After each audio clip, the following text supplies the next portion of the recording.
waktunya Detikers. Tapi kayaknya kalau sore-sore gini ya sunsetan tuh enakan dengerin lagu-lagu slow-slow kayak Ed Sheeran gitu loh.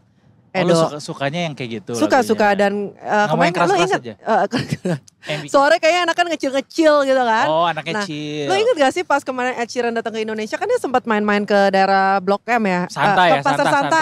Ya. Terus datang tuh tanda tangan di vinil-vinil itu udah dia tanda tangan terus dia taruh lagi di salah satu toko yang ada di Pasar Santa itu. Benar. Nah makanya Detikers inget dong cerita tersebut. Nah saat sore hari ini, bukan di sore hari, pada sore apa ya, di suasana yang sunsetan ini Detikers, kita sudah ditemani biar semakin romantis, sudah ada Miko Andrea. Dari 33 RPM. Iya, kenapa RPM sih? Kayak kok mengingatkan kayak lagi mau olahraga gitu? Karena RPM itu sebutan untuk speed dari piringan hitam. Iya. Oh, speed dari piringan hitam. Sebenarnya ada singkatan juga sih. Apalagi di balik itu jadi Records punya Miko. Records masuknya ke situ, Records punya Miko. Kalau di Indonesia ini diplesetin toko punya Miko begitu. Oh, toko punya Miko. Tapi emang punya tokonya Miko kan? Ah ya, toko saya sendiri. Tapi kan sebenarnya ada 33, ada 45 ya kalau nggak salah satu lagi ya. Kenapa milihnya 33 bukan 45? 33 itu karena kita lebih banyak menjual LP dibanding 45. 45 itu single. Iya. Jadi yang cuma 1 sampai 2 lagu lah ya. Oh. Gitu. Enggak, ini tiba-tiba angin kenceng Detikers, gue takut terbang. Enggak, dia aman kok di situ. Barang mahal soalnya barang mahal soalnya. Ditunjukin sekalian dong. Enggak, jadi Mas Miko. Kenapa tadi aku bilang ini takut terbang? Ini loh Detikers, ini katanya very rare. Dan kita kan lagi di atas gedung ya. Ini anginnya kenceng. Oh ya. Jadi ini adalah piringan-piringan hitam yang cukup langka dan harganya sangat mahal. Benar banget. Dan tadi soalnya ada beberapa, ada yang ada isi, ada yang nggak ada juga nih. Kayaknya cuma cover, makanya aku takut terbang kan nggak lucu ya. Benar, yang nggak ada piringan hitamnya. Udah rare terbang, gimana takut ya. Ini kalau boleh tahu gimana sih awal mulanya bisa membuka toko punyanya Miko ini? Awalnya itu dari hobi pastinya. Jadi saya di tahun 2011 gitu mencoba untuk menjual, kita koleksi dulu. Saya koleksi dulu awalnya. Dari 2011 saya hunting di pasar-pasar loak lah ya di Jakarta tuh banyak banget. Di Taman Puring waktu itu dan di Jalan Surabaya. Langsung vinyl tuh? Dari CD ke vinyl. Okay. Awalnya itu dari CD. Awalnya kaset sih malah sebenarnya. Cuman menjelang 2011 itu kan saya udah selesai sekolah gitu. Dan pada saat itu bekerja, kebetulan dari situ saya pengen coba hobi baru. Pada saat di 2011 itu juga jarang banget sih untuk bisa dibilang kolektor di tahun segitu. Kolektor buat piringan hitam. Piringan hitam. Tapi awal mulanya tadi CD, dari CD beralih ke kaset. Udah ke kaset mundur lagi ke vinil ya. Ke vinil karena vinil itu unik aja sih menurut saya.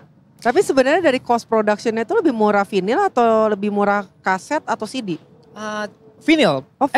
Paling murah itu sebenarnya di kaset. Oh di kaset. Yeah. Jadi sebenarnya vinil paling mahal sebenarnya. Paling mahal karena dari equipmentnya ya turntable dan amplifier dan speaker itu juga komponen yang bisa dibilang lumayan high end lah ya istilahnya gitu. Nah kalau sekarang kan piringan hitam ini memang udah euforianya kembali lagi gitu. Orang koleksi piringan hitam. Walaupun memang ini sudah dirasakan dalam beberapa tahun terakhir sih. Tapi ya makin kesini tuh kayaknya animonya makin tinggi gitu. Makin banyak orang koleksi piringan hitam. Bahkan gak cuma orang tua doang gitu. Sampai ke anak muda, Gen Z pun ngoleksi piringan hitam. Kita kalau ke record store itu bisa banget kita nemuin dede-dede Gen Z tuh cari-cari piringan hitam. Kayak piringan hitamnya Taylor Swift, album baru gitu mereka pada ngoleksi gitu kan. Beda gak sih kualitasnya? Kalau kita dengerin. Menurut saya pribadi dari sisi penjual dan saya juga koleksi juga, piringan hitam itu memiliki kualitas suara yang paling berbeda dari dari analog medium lainnya gitu, media lainnya seperti kaset dan kita bisa bandingin sebenarnya sama kaset karena kaset itu kan masih berbentuk analog kan. Kalau CD itu kan sudah berbentuk digital gitu. Dan sampai sekarang itu vinil atau piringan hitam itu bisa paling dibilang ya memiliki kualitas audio yang paling bagus baik, lah ya gitu. Bagus. Oke, kalau misalnya dibandingkan sama medium analog lainnya kayak misalnya kaset, betul tentu kualitas suaranya lebih bagus, jauh lebih bagus vinyl tentunya. Tapi kalau dibanding digital, rasa-rasanya ketika kita dengarkan tuh secara kasat gitu ya, nggak ada bedanya sebenarnya. Walaupun memang secara mungkin nggak sih karena kita yang awam, tapi buat Nah, itu. orang yang expert untuk tuh orang awam beda. ngerasanya sama aja. Kalau lo sendiri ngelihatnya gimana, Mas Viko? Sebenarnya gini sih, karena kalau main vinyl atau piringan hitam itu kita harus bisa juga nentuin bagaimana equipmentnya yang tadi saya bilang. Jadi mulai dari turntable, stylus atau jarumnya dan amplifier dan speaker itu satu komponen. Jadi sehingga ketika komponen itu bisa dibilang kita pilih dengan bagus atau cocok, suara yang dihasilkan pasti berbeda. Oh, jadi tergantung komponen pendukungnya. Nah, masih ingat nggak vinyl pertama yang dibeli sama Mas Miko? 2011 itu saya pertama kali beli vinyl Oasis Oasis. di album Dig Out Your Soul, ingat banget. Oke. Second apa baru? Waktu itu beli baru. Oh, beli baru. 2011. Biasanya 2011. biasanya yang awal-awal belinya yang baru dulu ya. Biasanya kalau kolektor mau memulai mereka baru kadang juga second gitu. Jadi tergantung. Itu tahun 2011-an gitu berapaan kalau beli baru saat itu? Dulu saya beli ingat banget 200.000. 200. Masih murah ya. Kalau sekarang jadi berapa tuh? Bisa dibilang itu apa ya? Karena mungkin rate USD-nya itu juga rendah kan pada saat tahun segitu. Lagi anjlok jadi pasti sekarang Betul, mahal. betul. Dolarnya nggak semahal sekarang. Ya. Belinya dari luar waktu itu. Waktu itu belinya di luar. Jadi beli di selain luar, saya oke. nyari hunting di Jakarta, jadi saya beli dari eBay. Dulu website di Amerika dan Inggris itu ada. Tapi emang piringan hitam lebih murah di luar ya daripada di dalam negeri ya? Oh iya dong. Soalnya pajak kita mahal. Lu kok jadi curhat lagi? Cece Bu Sri Mulyani. Gimana Ya, tuh? karena di luar itu kan produsennya. Jadi setiap negara, hampir setiap negara itu punya mesin cetak piringan hitam gitu. Makanya sampai sekarang pun ketika terakhir saya ke Jerman, saya langsung ke distributor yang mencetak piringan hitam, mereka menjual harga itu ya 200 sampai 250.000 Dalam rupiah? dalam bentuk rupiah. Untuk saat ini? Untuk saat ini. Oke. Jadi- Tentu untuk satu LP? Satu LP. Oke. Oke, ini kan di sebelah Miko udah ada 3 nih. Mungkin Ya. boleh ditunjukin ke Detikers. Ini bawa apa aja sih dan kenapa memilih 3 ini Ya. coba? Jadi kenapa saya memilih 3 album yang saya bawa? Jadi pertama kali ini saya bawa ini R.E.M. jadi di album Automatic for the People. Karena album ini sangat esensial banget. Dimana terdapat satu lagu Everybody Hurts yang terkenal di tahun 90-an. Dan ini cetakan pertama kali. Cetakan pertama? Iya, ini cetakan pertama di tahun 1, 92. 2. Ya. Kau tahu sih 92 tahu dari mana? Oh, Ada contekannya karena ya saya di beli belakang? langsung. Oh. Di Jerman waktu itu. Tapi kan nggak 92 kan waktu belinya. Waktu belinya enggak, Nah. tapi karena saya ngecek kan. 92 dia baru lahir. Saya baru lahir 92. Iya. Jadi Terus. ya ini bisa dibilang langka sih. Belinya untuk di mana sekarang. waktu itu di Jerman? Waktu itu saya huntingnya di Berlin. Itu apa? Lokal market atau emang tempat Itu melting potnya? di record store langsung. Oh, record store langsung. Oh. Zaman dulu kita ada ya di sini. Udah nggak ada. Dulu di kita Masih- ada loh di masih lah. mall-mall. Dulu ada mungkin ya. Sekarang makin banyak ya record store ya? banyak banget. Makin untuk banyak sekarang. iya. Kalau dulu mungkin kita ketika eranya MP3 ada, digital masuk gitu. Selepas dari MP3, record store kan makin banyak yang tutup gitu. Yang raksasa-raksasa juga pada tutup. Ya. Tapi makin kesini makin banyak loh orang mencintai rilisan fisik gitu. Apa sih yang membuat orang balik lagi ke fisik, Mas Miko? Mungkin karena pembedanya adalah rilisan fisik bisa pertontonkan gitu loh, kayak kita Bisa dipamerin. Iya, bisa Karena kita dipamerin. hidup di momen Bisa bercerita. Ya, Enggak, karena semuanya serba digital. Kalau kita bawa ini kan kayak orang kan kayak wow, apa tuh? Kok Iya masih sih. ada sih punya vinil gitu kan? iya. Karena kalau kita bilang ya tinggal di mana, tinggal download aja dari smartphone Iya. lo atau apa itu kan Nggak ada ada yang biasa, istimewanya nggak ada lagi ya. istimewanya gitu loh. emang begitu. Bener juga. Jadi kayak estetikanya itu kalau kita punya piringan hitam dan pada saat kita style kan kita mesti play itu per track. Di mana ya itu bisa kita upload di sosmed atau kita ya bagaimana kita ekspresiin sih sebenarnya gitu. Oke, jadi nggak semata-mata cuma karena suara juga ya, tapi juga karena sesuatu yang disentuh tuh dan apalagi buat orang-orang yang memang mencintai musik kayaknya beda feelsnya gitu ya daripada mendengarkan digital. Oh, bisa dijadiin investasi juga nggak?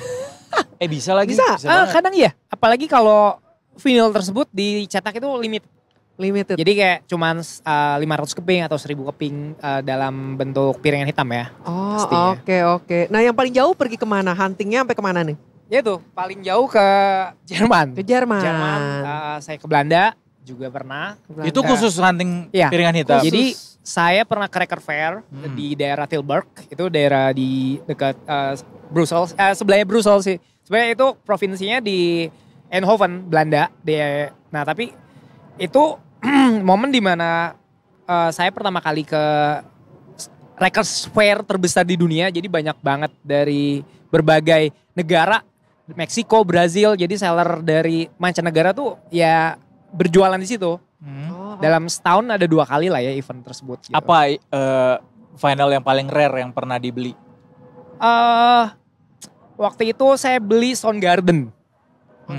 Soundgarden di album Super Unknown.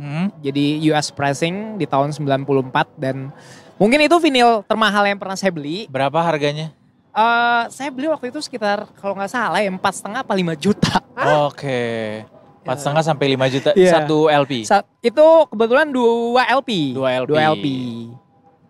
Oke, itu kalau biar harganya meningkat mesti harus kayak disegel kayak baru gitu juga gak sih?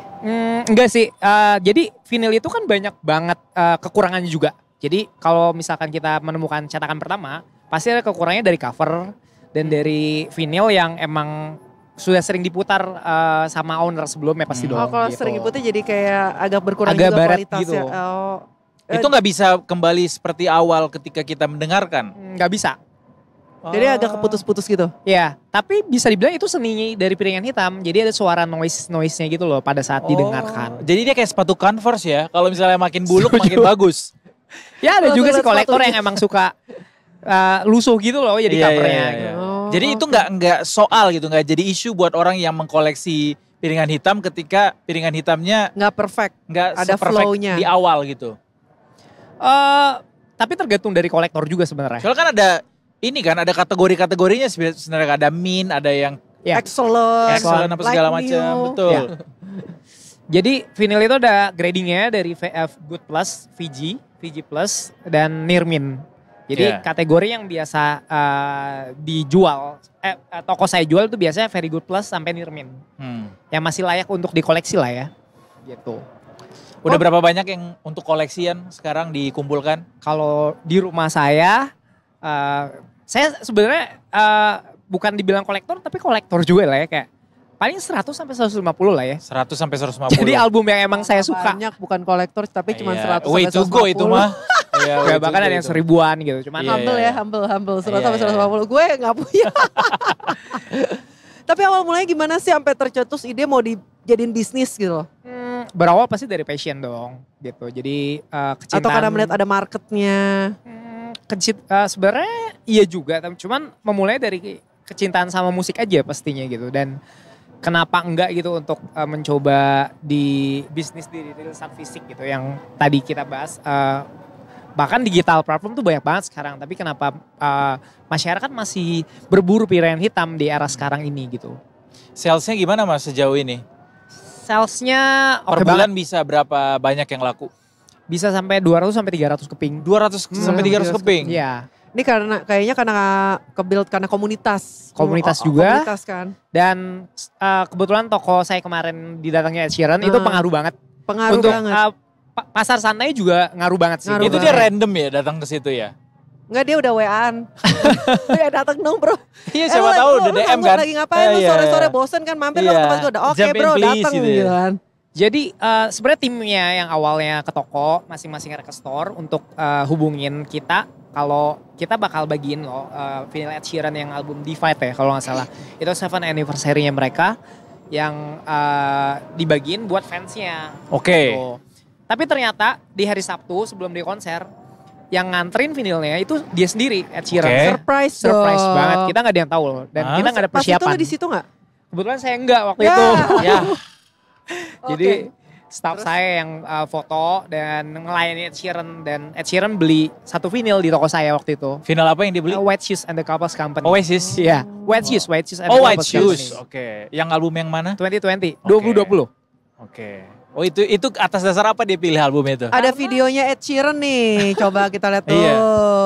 Itu Iya. dipilihkan sama teman-teman 33 RPM atau memang Sebenarnya dia milih sendiri? Ed Sheeran tuh nanya rekomendasi vinyl Indonesia apa yang bagus di sini. Dan Fabian kebetulan staff saya memberikan rekomendasi White Shoes. White Shoes. Ya, Good choice. ya pas tadi- banget sih. Iya. Jadi langsung jadi mengangkat ya, Pasar Santa rame, tokonya Miko juga rame. Nah abis ini nanti Edo juga akan berkunjung. Kita lihat boleh. impact-nya gimana tuh. Wah. Langsung heboh. Iya. Banyak tahu ini yang beli di sini. Iya. Ya, dan 200 juga 300 banyak. 200-300 banyak. Pak Anies juga abis Pak ini Anies juga mampir. beli. Waduh. Pernah mampir sini juga. Pernah mampir. Setelah Ed Sheeran Setelah Ed datang. Sheeran. Oh, belinya apa? Dia beli, ingat banget dia beli Billy Joel. Billy Joel? Iya, album yang mana? Billy Joel album The Stranger. Piano Man. Oh, Piano Man, oke. Itu album bagus sih. Gitu. Tuh Good choice. fotonya. Ya, Oke. jadi 200-300 keping, sebulan 30 hari ya, berarti sehari 10 loh. Iya, Jadi gitu. satu kepingnya 450. Nah, lu hitung lanjut lagi tuh. Kalian dah tuh. Kali-kali sendiri. Apa aja tadi? Billy Joel, Billy Joel, Scorpions, Scorpions. album yang ada Wind of Change. Wind of Change ya. Terus dia beli Michael Jackson yang album Dangerous, Oke. yang ada Black or White. Terus dia beli lagi Europe Final Countdown. Barat semua, nggak ada Barat Indonesia. semua. Kenapa Pak Anies? Kenapa? Soalnya dia Karena kan ada jual Indonesia juga kan ya? Ada, tapi kita nggak jual banyak. Oh nggak Gitu. jual banyak. Kita lebih Juga fokusnya karena ke nggak mancanegara. banyak kali ya. Tapi sebenarnya lebih mahal vinil luar negeri atau Indonesia? Bagi saya Indonesia. Oh kenapa? Karena Indonesia nggak cetak lagi. Oh nggak cetak lagi, Iya. jadi rare. Tambah rare lagi, jadi Sangat susah. mahal. Tapi kan Iya, mulai lebih cetak mahal. lagi sekarang, berangsur-angsur. Semenjak ada PHR, Iya, jadi semenjak beberapa ada rilisan pabrik Indonesia piringan lama hitamnya dirilis lagi ulang ya. lagi. Makanya Pak Lokananta Anies nggak juga beli, hidup soalnya lagi. mahal yang Indonesia. Oh ya bener lagi. Tapi bagus-bagus Kenapa nggak beli? pilihan. Soalnya mahal kan udah Iya, dibilang iya, kemahalan. bener sih. Makanya harus jadiin murah ya. Oke, Heeh. 200-300. Apa namanya, setelah Ed Sheeran itu makin nambah? Makin Atau banyak banget yang datang ke toko sih. itu yang beli beda-beda terus atau kecenderungannya orang yang sama yang beli terus di Eh, toko? Semenjak Ed Sheeran datang lah ya. Jadi beberapa customer baru pastinya. Dimana mereka baru tahu juga pasar Santa itu ada loh yang jual piringan hitam. Jadi selama ini mereka nggak Oh, tahu. nggak tahu. Nggak tahu selama ini mereka cuma tahu market Blok M record gitu store ya. tuh di Blok M karena kan lebih lama Blok M Iya, dibandingkan iya, iya. pasar Santa gitu. Dan mungkin di PHR atau di Millers gitu ya teman-teman juga Iya, sih iya, intinya. iya. Gue juga ada piringan di rumah. Piring keramik, piring makan. Piringan ini ya. Itu juga ada yang Bunga-bunga ya? Indonesia ya tadi kayak vintage banget. Ada iya, Queen. Iya. Banyak Banyak tahu piringan banget. hitam Indonesia yang bagus-bagus juga. Ada gak sih piringan hitam Miko yang paling favorit banget gak akan pernah dijual? Saya koleksi saya itu paling saya favorit pasti Oasis. Oasis. Iya. Berarti Makanya bakal dibeli not ke pertama yang Ireland nih nanti. Pengen sih. Udah sold out tapi tiketnya. Udah sold out. Sempat beli nggak? Enggak, kemarin enggak sempat. Iya sayang banget ya. Mudah-mudahan dia punya tergerak untuk konser ke Asia ya. Harusnya ke Jepang sih. Harusnya ke Jadi Jepang. pergi ya. ke Jepang nanti. Pergi ke Jepang. Ya, kita doakan bersama lah dua bersaudara itu ya. Tergerak Nah, hatinya. Boleh mungkin kasih tahu ke Detikers tepatnya lokasi dan nama tokonya lagi biar Detikers inget nih siapa tahu mau nyari piringan hitam. Jadi lokasi toko saya itu di Pasar Santa di lantai 1 nomor 30 AKS dan kita buka dari jam 12 siang sampai jam 8 malam. Jam 12 siang sampai jam 8 Kalau malam. datang ke sana karena dengerin ini dapat diskon ya katanya ya. Boleh banget. Boleh banget. Sama dikasih Dikasih foto bareng, diskon. dapat bonus foto bareng sama Mas Iya, Miko. foto bareng sama Mas Miko. Tunjukin Soalnya nanti dah. dikasih bonus lagi fotonya sama Edo. Tapi keren. banget. Apa namanya? Sukses buat teman-teman yang berjuang untuk mengembalikan kebangkitan industri rilisan fisik ya Mas Miko ya. Makin banyak, mudah-mudahan juga harapan kita ya makin banyak musisi lokal yang juga cetak piringan hitamnya. Setuju. Makin maju industrinya, makin kreatif musisinya dan ya jadi makin kompleks pastinya ekosistemnya pada akhirnya. Sukses Mas Miko. Tapi boleh dong satu. Apa Mas? Mungkin buat ya. teman-teman yang saat ini ngoleksi piringan hitam, kasih tips dong gimana caranya merawat sebuah piringan hitam supaya bisa long last. Ada tips and triknya nggak nih? Jadi piringan hitam itu kalau bisa dibilang rentan juga sama namanya debu. Jadi kalau bisa disimpan di ruangan yang jangan tertutup, pun kalau tertutup harus ada celah sedikit lah ya, intinya udara karena Harus ber-AC nggak? ber-AC. Harus Harus ber-AC? ber-AC sih gitu. Karena apa? Karena bisa dibilang nanti berjamur gitu. Karena iya. bentuknya kan bahan piringan hitam kan dari vinyl PVC plastik ya, kan. iya. Jadi itu gampang banget kena debu dan ya itu sih perawatannya paling itu aja, sering dibersihin aja kalau misalkan ditinggal lama ruangannya. Oh gitu, berapa Iya. lama sekali harusnya bersihin piringan hitam? Pas kita mau play aja atau mungkin ya sebulan sekali. Bisa Sebulan oke. sekali ya. Sebulan sekali lu bersihin tuh 1.500 keping tuh. Mana bersihinnya juga nggak sembarangan lagi ya, pakai alat khusus kan? Cairan khusus dan Cairan lap khusus. fiber optik sih. Gitu. Nggak bisa pakai ini hand sanitizer gitu? Oh rusak dong. Sebenarnya bisa aja karena bahannya alkohol juga kan. Bisa ya? Iya, harusnya ya? bisa juga. Oh, pakai tisu terus dilap gitu bisa? Tisu basah. Oh, jadi bisa pakai hand sanitizer? Sebenarnya bisa aja sih. Lu Cuma dulu risiko deh ditanggung punya lu. sendiri ya? Iya, gua baru Cuma mau bilang. saran saya mending pakai cairan khusus aja. Cairan gitu. khusus. Gini, kan udah ada alkohol sama cairan khusus yang sudah disediakan untuk vinil. Ah. Udah pasti yang spesial dibuat untuk vinil dong. Lu cobain deh, lu beli dulu satu Iya. terus lu coba sendiri. Gue punya ada 50 biji Oh, di rumah. sombong ya 50 biji. Dalam hayalan. Gue di tapi. rumah juga ada sih tahu tuh piring yang buat makan ada berapa? Piring buat makan, bener. Cuma gak hitam aja ya. Gak hitam warna-warni gitu. Oke Miko, thank you banget buat waktunya udah hadir bergabung bersama kita di Detik Sore ya. Iya. Mungkin Edo ada lagi yang mau disampaikan? Cukup, terima kasih banyak Mas Miko mau sharing-sharing banget bareng sama kita. Sukses.